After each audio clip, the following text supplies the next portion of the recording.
आप देख रहे हैं नेशनल वॉच, खबरों का खजाना। नमस्कार दोस्तों, राजधानी लखनऊ के मेदांता अस्पताल ने कैंसर के प्रति जागरूकता बढ़ाने के लिए एक प्रेरणादायी संवाद आज स्थापित किया राजधानी लखनऊ में, जिसका नाम था रूबरू। आज इस मौके पर कैंसर से जुड़े विशेषज्ञ मौजूद हैं, कैंसर के मरीज मौजूद हैं, सर्वाइवर्स मौजूद हैं, ऑन्कोलॉजिस्ट, हेमाटोलॉजिस्ट, रेडिएशन और कैंसर सर्जरी के विशेषज्ञ हैं, जिन्होंने मरीजों को ये जानकारी दी, उनका हौसला बढ़ाया कि कैंसर से डरने घबराने की जरूरत नहीं है। एक जमाना था जब कहा जाता था कि कैंसर लाइलाज है, उसके बाद फिर नई टेक्निक्स आई और अब कुछ टैबलेट भी आ गई हैं, यानी कि सर्जरी अब जरूरी नहीं रही है और बोन मैरो ट्रांसप्लांट तक हम चले गए हैं। तो जैसे जैसे कैंसर बढ़ता जा रहा है वैसे वैसे उसकी इलाज की जो टेक्निक्स हैं वो भी बढ़ती जा रही। तो क्या क्या अब टेक्निक्स आ गई हैं, इसके लिए हम बातचीत करेंगे। साथ ही जो मरीज यहां पर मौजूद हैं, कैसे कैंसर को उन्होंने फेस किया, इस समय उनकी क्या पोजीशन है, मेदांता में कैसे उनका इलाज हुआ, इन सब चीजों को आप जरूर देखिए। और दोस्तों, नेशनल वॉच का एक विशेष अनुरोध है कि इस तरीके के कार्यक्रम जब हम आपको दिखाते हैं तो इसको सोशल मीडिया पर अपने साथियों के साथ जरूर शेयर करिए, क्योंकि कहीं ना कहीं कैंसर मरीज को आपकी प्रोत्साहन की बहुत आवश्यकता होती है। आइए एक एक करके सबसे बातचीत करते हैं। वाजपेयी है। मैं 28 साल की थी जब मैं ब्लड कैंसर में डायग्नोज हुई थी। मेरा ट्रीटमेंट में मेदांता आई थी मेजरली इसलिए क्योंकि मुझे बहुत ज़रूरी लग रहा था कि मैं जहाँ पे अपना इलाज कराऊँ वहाँ साफ़ सफाई होनी चाहिए थी। मैं बाकी जगहों पे जाती थी, मुझे बहुत समस्या सी हो जाती थी जाकर बैठने में भी, और क्योंकि मनोबल आपका इतना टूटा होता है। और मैं यहाँ आई और मुझे रेफ़र किया गया अंशुल सर के पास। आते ही मतलब आप कैंसर में सबसे पहले तो अंदर जो भी हो रहा था आपको नहीं पता, पर जो दिमाग में हो रहा होता है वो आपको पता होता है। और इस हॉस्पिटल में आने का मेरी जितना इलाज हुआ 1.5 साल की अवधि तक मेरा इलाज चला। उस दिन भी एक बार भी नहीं होता था जब मुझे अस्पताल आने में डर लगता हो, जब मुझे यहाँ कीमो चढ़वाने में डर लगता हो। मैं इवन कीमो चढ़वाते वक्त यहाँ पे अपनी PhD थीसिस भी लिखती थी और पूरा स्टाफ मेरी हेल्प करता था। कभी मैं परेशान होती थी, रोती थी, तो सर आकर के मुझे चुप करा लेते थे, समझाते थे। और पूरा हेल्थ केयर सिस्टम यहाँ पे बहुत अच्छा है, सब लोग बहुत हेल्पफुल हैं, कोई जल्दी में नहीं रहता है, सब आपकी बात सुनते हैं। आप किसी भी बंदे के पास जाकर के किसी भी तरीके की मदद ले सकते हैं। राकेश मोहन की आई, मेरा जो है मुझको पेट में दर्द सा हुआ तो मैं स्वयं जब गया वहाँ मुझे पता था, उन्होंने बताया कि CT स्कैन करा लीजिए। CT स्कैन कराया तो उसमें ये डायग्नोज हुआ कैंसर का। फिर मैं लोहिया हॉस्पिटल गया, वहाँ डॉक्टर ने कहा ऑपरेशन हो जाएगा, लेकिन इसकी कोई गारंटी नहीं है कि ये ठीक हो जाएगा। हम ऑपरेट करेंगे और उसके बाद अगर हमें नहीं समझ में आएगा तो हम बंद भी कर देंगे। मेरी समझ में आया कि ये बंद कर देंगे तो उससे फ़ायदा क्या होगा, मुझे कोई रिलीफ नहीं मिलेगी। फिर उसके बाद आप मेदांता उसके बाद हम मेदांता है। डॉक्टर हर्षवर्धन साहब का मैं बहुत शुक्रगुजार हूँ, उन्हीं का ट्रीटमेंट मेरा चल रहा है। 6 कीमोथेरेपी चली थी, उससे मुझे काफ़ी सेटिस्फैक्शन मिला, उनको भी काफ़ी सेटिस्फैक्शन। अब कैसा महसूस कर रहे हैं? फिर उन्होंने मुझे टैबलेट चलाई, तो टैबलेट मैंने 3 सर्किल जो है टैबलेट की चली। और लेकिन अभी फिर परसों ही मेरा वो हुआ है PET स्कैन, उसमें फिर थोड़ा सा बढ़ा है हल्का सा। तो आज उन्होंने मुझे फिर कीमोथेरेपी दी है, आज ही मैंने कीमोथेरेपी दी है।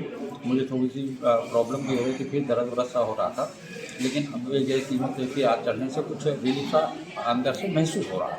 और हर्षवर्धन साहब का मैं बहुत शुक्रगुजार हूँ, उन्होंने बहुत अच्छा ट्रीटमेंट किया, बहुत कोऑपरेट करते हैं। पता लगा कि मुझे प्रोस्टेट कैंसर है और फिर मेरी बायोप्सी हुई and finally I was given in the hand of Dr. Harshvardhan and this was my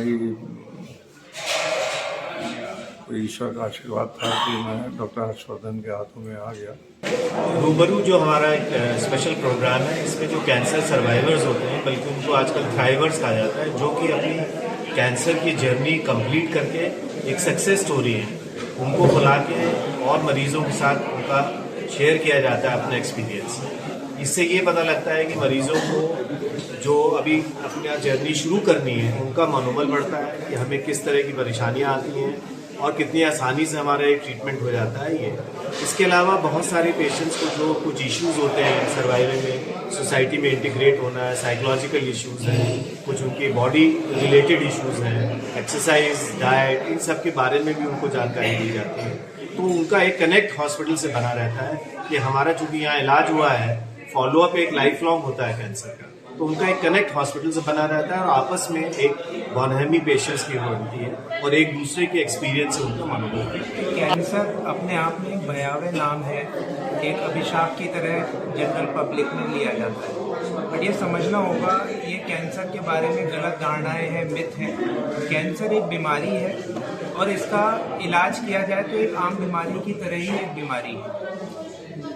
cancer का इंसिडेंस बढ़ रहा है, कैंसर की पेशेंट्स बढ़ रहे हैं। एक अनुमान के मुताबिक हमारे देश में लगभग 13 से 14 लाख लोगों को हर साल कैंसर डायग्नोस होता है। पर जैसे जैसे कैंसर का इंसिडेंस बढ़ रहा है, उसी तरह से कैंसर का इलाज भी इम्प्रूव हो रहा है। नई नई तरह की पद्धतियाँ आ रही हैं, सर्जिकल टेक्निक्स इम्प्रूव हो रही हैं, नई दवाइयाँ आ गई हैं जो रूटीन प्रैक्टिस में हम यूज़ कर रहे हैं। जैसे कीमोथेरेपी आपने सुना होगा, एक जनरल टर्म होती थी कीमोथेरेपी। तो कीमोथेरेपी से आज की तारीख में ट्रीटमेंट बहुत एडवांस हो गया है। नई नई तरह की टारगेट सारे टैबलेट के तरह से ट्रीटमेंट हो रहा है। जैसे आप डायबिटीज़ का इलाज करते हैं, ब्लड प्रेशर का इलाज करते हैं, काफ़ी सारे कैंसर का इलाज हम इस तरीके से टैबलेट के माध्यम से करते हैं। उसी तरह इम्यूनोथेरेपी आ गई है, बॉडी के अपने इम्यून सिस्टम को बूस्ट करती है, मदद करती है कैंसर से लड़ने के लिए। रेडिएशन की नई टेक्निक्स आ गई हैं, सर्जिकल नई टेक्निक्स आ गई हैं। तो जैसे जैसे कैंसर बढ़ रहा है, उसी अनुपात में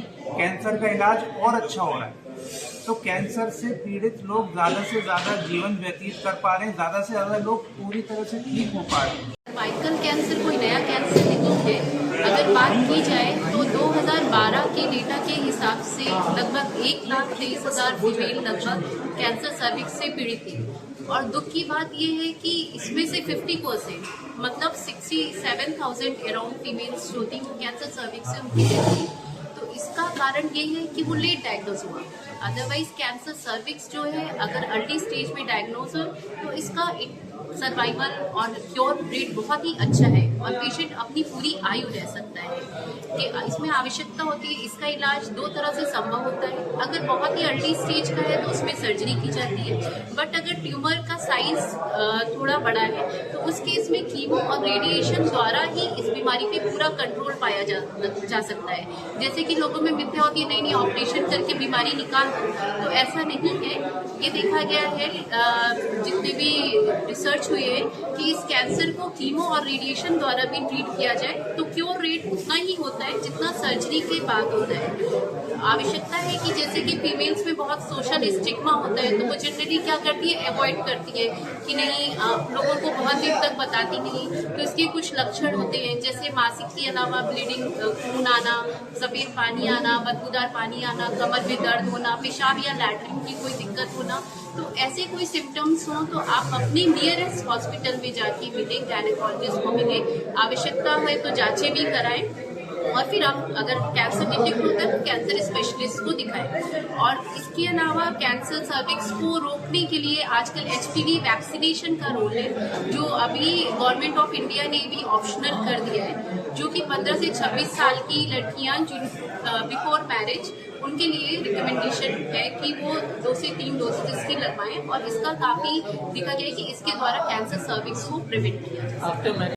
ब्लड कैंसर के बारे में मैं कुछ तथ्य बताना चाहूँगा। ब्लड कैंसर की जो नंबर्स हैं इन पिछले 10 सालों में बहुत ज़्यादा बढ़े हैं और मुख्यतः 2 किस्म के ब्लड कैंसर होते हैं। एक होते हैं एक्यूट ल्यूकीमिया और एक होते हैं क्रॉनिक ल्यूकीमिया। एक्यूट ल्यूकीमिया मतलब तेज़ी से बढ़ने वाले ब्लड कैंसर और क्रॉनिक ल्यूकीमिया जो कि मध्यम गति से, स्लो गति से बढ़ने वाले ब्लड कैंसर। क्रॉनिक ल्यूकीमियाज के लिए बहुत अच्छी थेरेपी आ गई है जो कि एक टैबलेट के माध्यम से हम उनका इलाज कर सकते हैं। लेकिन जो एक्यूट ल्यूकीमिया होते हैं वो बहुत ही जानलेवा ब्लड कैंसर है और मुख्यतः इसमें 2 सब टाइप होते हैं। एक्यूट लिम्फोब्लास्टिक ल्यूकीमिया ALL जिसको हम लोग कॉमन लैंग्वेज में कहते हैं, और दूसरा है एक्यूट माइलॉइड ल्यूकीमिया जिसको हम AML कहते हैं। ये दोनों ही कैंसर बहुत ही तेज गति के होते हैं और आज से 20 साल 25 साल पहले इनका कोई भी मरीज जिसको डायग्नोस होती थी ये बीमारी एक्यूट ल्यूकीमिया, वो डेथ सेंटेंस समझा जाता था, कोई भी मरीज बचता नहीं था। और आज की तारीख में करीबन 70 से 80% मरीज इस बीमारी से जो ग्रसित होते हैं वो अपनी एक नॉर्मल लाइफ जीते हैं और एक नॉर्मल लाइफ स्टाइल से जी रहे हैं। बहुत सारे मेरे मरीज हैं जो कि इस बीमारी से ग्रसित होने के बावजूद भी अब प्योरली क्योर्ड हैं, मतलब किसी भी तरीके की उनको किसी तरीके की कोई परेशानी नहीं है। साथ ही बोन मैरो ट्रांसप्लांट की तकनीक भी अब बहुत अच्छी डेवलप हो चुकी है, जो कि मेदांता लखनऊ में भी बहुत अच्छी मौजूद है। और अक्सर इस टाइप के ल्यूकीमियाज में, एक्यूट ल्यूकीमियाज में बोन मैरो ट्रांसप्लांट की भी आवश्यकता पड़ती है।